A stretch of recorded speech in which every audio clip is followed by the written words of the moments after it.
তাহলে একটা রাজনৈতিক দল যখন নিজেকে তথাকথিত প্রতিনিধি মনে করে, আমি তো জনগণের প্রতিনিধি, আমাকে তো নির্বাচন করে প্রতিনিধি হতে হবে, আমাদের কোনো যুক্তিসঙ্গত কোনো কথা নেই।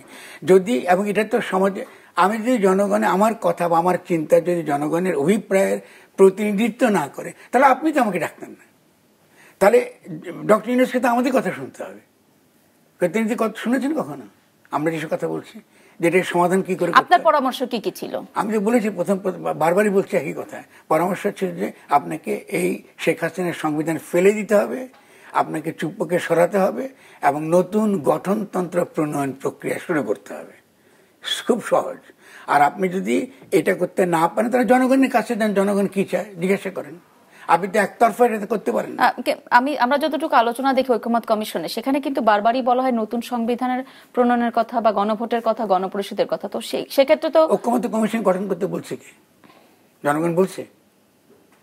আপনি তো আন্দাজে কিছু করলে তো এটা সঙ্গে সঙ্গে এটা বৈধ হয়ে যাবে না।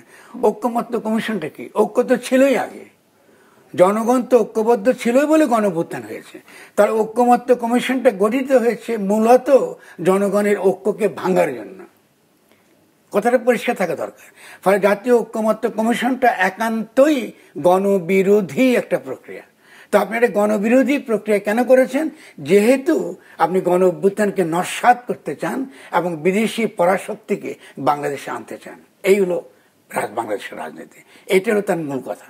এই মূল কথার যে নেতৃত্ব যিনি দিয়েছেন, যার কাছ থেকে আমরা অনেক বেশি প্রত্যাশা করেছিলাম, তিনি ডক্টর ইউনূস। খুবই দুর্ভাগ্যজনক।